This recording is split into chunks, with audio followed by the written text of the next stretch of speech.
Welcome to India News. Our guest today is Puneet Kohli.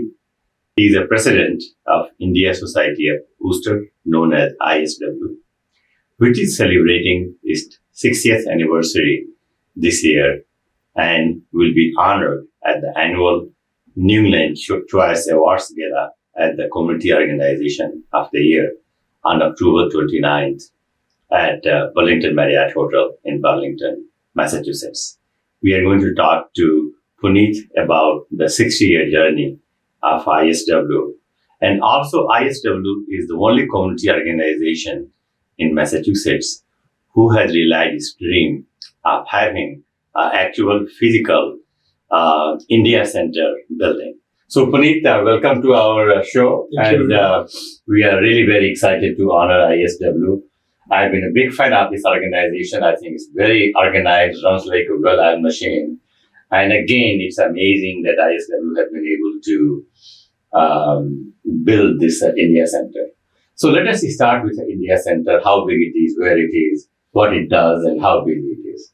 Absolutely. Thank you very much, Upendra, for inviting me to Sure. the show. So India Center is located in Shrewsbury. Physical address is 152 Main Street. It's right off the 290 highway. And bordering Worcester, right? So It's bordering Worcester. So we can get into why the society is called India Society of Worcester, but we are physically located in Shrewsbury. The current center, the size of the current center is almost 10,000 square feet. Which is big. Which is quite big. And the center was originally bought by the executive board and the community members back in 1991. In 91, they purchased a 5-acre lot that had a small house on it and turned that into India Center. They ran that in the physical space that they had at that time for a few years. But then they wanted to build a community center. So that vision actually came true in 2004. In 2004, they opened the doors to what was India Center at that time. That size of the center was about 4,500 square feet. It had 6 classrooms, a kitchen, and a community hall. In the same old house, or that house was demolished? No, the house was left on the side. Okay. Because there was space. Okay. So they built a building, brand new building in 2004 that had the 6 classrooms, a kitchen, and a community hall. And the vision was to do the activities that India Society was doing, which was language classes. So every Sunday they were teaching 5 to 6 different languages. They would have religious events. They would have cultural events. And they wanted community to have a place where they can come and meet and hang out. So that was the initial design. So how busy it is these days? How many activities? So then in 2013, we decided that we wanted to grow that center. In 2018, we decided to expand the center, and now the center has another 6,000 plus square feet on it. So with this new expanded center, we are busy almost 6 to 7 days a week. We are running activities. A weekend, we are always busy because we are running cultural activities. We are running school. Then we have classes teaching 3D printing. We have classes teaching tabla, music. And then we have our cultural organization. So in a year, we are running anywhere from 70 to 80 events at the center. Sure. So now I just want to tell you a bit about the history of ISW. I know it was started before you were even born. But still, as a president, I'm going to ask you a question. So tell us about when this started, how did it start, and are any of those founders still active in the It's a great question. This society was founded in 1963, as we are celebrating 60 years. It was founded by a few students who came from India, obviously on a ship at that time, and they were going to Clark University, and they wanted a place where they can all meet and eat Indian food. So that's how the society was started. It was initially India Society in Worcester, but then later on they formed the full society. Dr. Shyam Sharma, who founded the society, is still very much here. Oh, excellent. He comes to all our events. Pradeep Sharma, who has been an ex-president, ISW is his son, and their families heavily engaged with the society. They come to all our events. And you mentioned Clark University, which is in Worcester, right? Which is in Worcester. Yeah, sure. Yeah. So in the original days, there were a lot of the people who were doctors, and that's how the society was run. But over time, as in, back in the Y2K days, as the IT population started growing, that just quadrupled the size of the society, and that gave another boost. So right now, we are close to 2,500 paid members of the society. 2,500. 2,500. I don't think any other organization has so many members. Yeah, and our newsletter goes out to over 5,000 people every 2 weeks, and we have within those membership, we actually have over 300 lifetime members of the society. So now I'm very much intrigued, since you gave an idea, hint to me, that why it is called ISW and why it was built in the India Center in Shrewsbury. Yeah, so like I said, right, the students were in Worcester, and that's where they found. But as we started, as they were looking for place, Shrewsbury was an up-and-coming suburb where they were seeing a lot of Indian communities. And which is one of the highest populated. It is the highest populated Indian community right now in the Metro West area. Yeah, in the whole, I would say in the whole New England, I would say. Yeah, absolutely. So I think they chose right. They had the vision of where the community is going to grow, and it just had turned out to be the right vision for them. Excellent. And now, what about, so what you guys are envisioning for the next 60 years? So we, like I said, in 2013, we actually published a DVD. It's called Passage to America, which is the story of ISW till then. And we had a 10-year vision. And then we created with 10 pursuits. And that 10 pursuits, the last pursuit was expanding the center. We finished that. We expanded the center. Now we have a Vision 2025. And our Vision 2025 was adding 4 new capabilities to the society. One was around women empowering women. So we have a group that is a women, Yeah, I have heard that. You've heard of that. Sorry, I've written about that. And we have written about that too. And then we also have initiative around ISW University. We have school. So we are growing to the university. We're trying to teach Sanskrit. We're trying to do SAT classes, doing other forms of tutoring. We have entrepreneur and professional network. So, there's a lot of entrepreneurial professional network on the Boston side. We're trying to bring them to the Metro West. So we encourage people to come talk about what entrepreneurs in our community talk about, and professional. And then we have something called ISW Symphony, where we're trying to bring art and music and drama together. So those are the initiatives that we are running right now, and we are trying to grow those initiatives within the community, get people an opportunity to do that. So now for the other, I think, we follow various organizations, and I think that TIE Boston is definitely one of the best well-organized group, and ISW is equally as very, very well-organized and very well-oiled organization. How does it function? If you can just talk about the structure of ISW. Yeah, no, ISW, right now we have a board of 15 members. I'm the president, we have the vice president, the treasurers, and the board mostly is there to help drive the vision. But then we have our WhatsApp group of volunteers. We have 200 volunteers who at any given point of time are willing to just jump in and help. It's purely volunteer-run organization. We have no paid staff. Every one of us get the high salary of $0. And how do you manage the property, for example? Do you have a staff for that? We have no staff for that. The property is managed by volunteers as well. So we have volunteers. The cleaning and everything? Yeah, well, we hire people to do the cleaning, but the management, we get contractors to come do the cleaning or do any maintenance work. But there's a gentleman by name Chela, who's our volunteer who manages our rental, because we rent the center.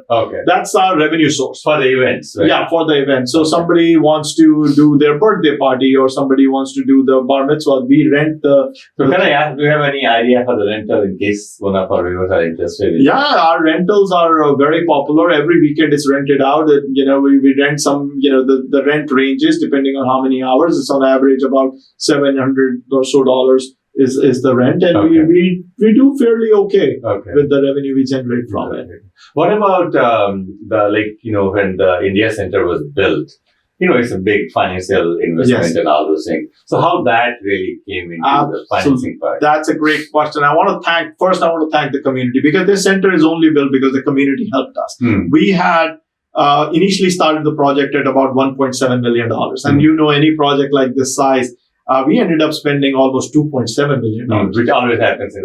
Happens. But when we were halfway through, we went to the community and said, look, the cost is going up. We were between COVID, the cost was going up. The community members told us, keep going. We will support you.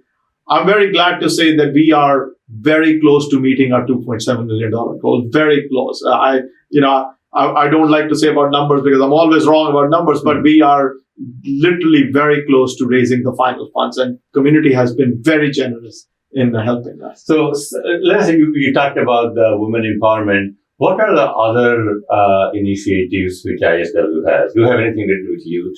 Yes. So we have a whole organization called Indian Youth Group.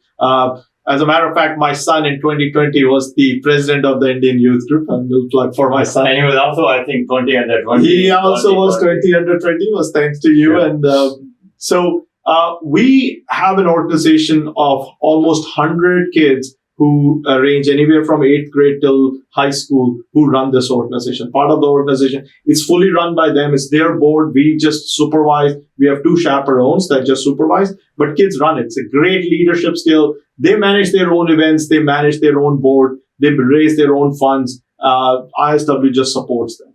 So now this is a very interesting, because many in the Indian American community organization struggle with this generation gap. Yeah. And, there was a need at the time when most of them were founded and, because they needed to network and all this stuff. Now this new generation may not be so much interested in the roots, or, their interests are different, or they think themselves they're more American than Indian. So I think that this your youth initiative might be that transition.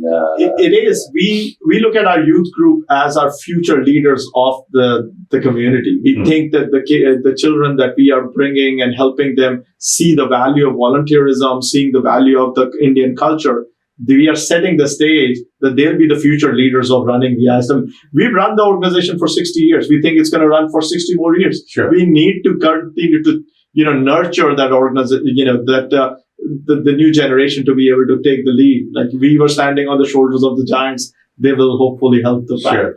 Now, tell me about a little bit yourself.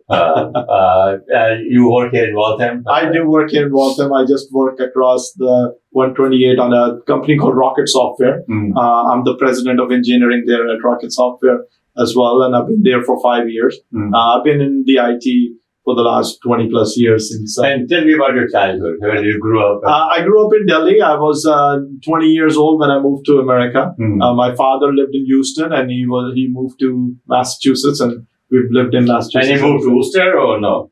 He lived in Marlborough. We lived in Marlborough for 10 years, and then we built a house in Grafton, and we've been living there. My parents live with us. Okay. So my mother and father. I have a son and a daughter, and they're both in college. So we're an empty nester as of this year. Okay. And in Delhi, where did you go? I grew up in Karol Bagh. Karol Bagh, okay. Correct. So now, say you moved here when 20-year old. When did you get involved with ISW? That's an interesting story. In 2000, I've been in the area. I've known about that there's an organization called India Society. Just didn't happen to go there. But in 2008, my father's 65th birthday, we were looking for a place to rent to celebrate his 65th birthday. And I went and rented the hall at India Center, and rest is history. Yes, okay. So how many years ago was that? That was 2008. It's been almost 13 years. 13 years. Good, yeah.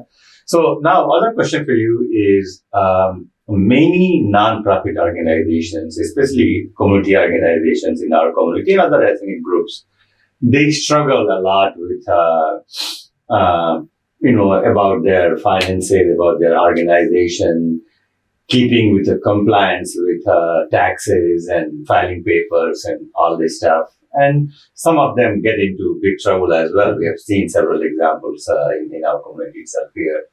How does ISW manage all these things? And then what other organizations can learn from ISW in terms of keeping everything up to date? That's a great question. I think we are very lucky, and we are very proud of our heritage and our processes of how we've done that. Our volunteers are not just dedicated to come set up the events. Our volunteers are willing to bring their skills. We have people who are CPAs by profession. We have entrepreneurs who have come and helped and guided us. We've been very open and welcoming to anybody who will be willing to come. So our books are audited. We have clean compliance. Everything is done above board. We try not to do any transactions that are not captured. We digitize most of our books over the last few years, but we have kept our records going all the way back 10 years at any time. And I think I give testament to a lot of our volunteers who have always put the society before them. And anything I would say is it's all goes to, if you give credit to the volunteers, if you show them appreciation, they will do the right thing. And that's what ISW's done. We've always taken care of our volunteers. We've always helped. We run a crisis committee. Anybody in the organization, in the community can call us when they have crisis, and we would be very willing to help. Excellent. So what if we might organize a workshop or seminar or something and invite you guys to just talk to other organizations, who have all these issues and learn from you guys? Absolutely. We're more than happy to help the community and help get the word out. Excellent. So, Puneet, we are looking forward to seeing you and your group on October 29th at Burlington Marriott. And it's truly an honor to honor the ISW. No, it is our honor, and we are blessed to have the community support. Excellent. Thank you so much. Thank you very much.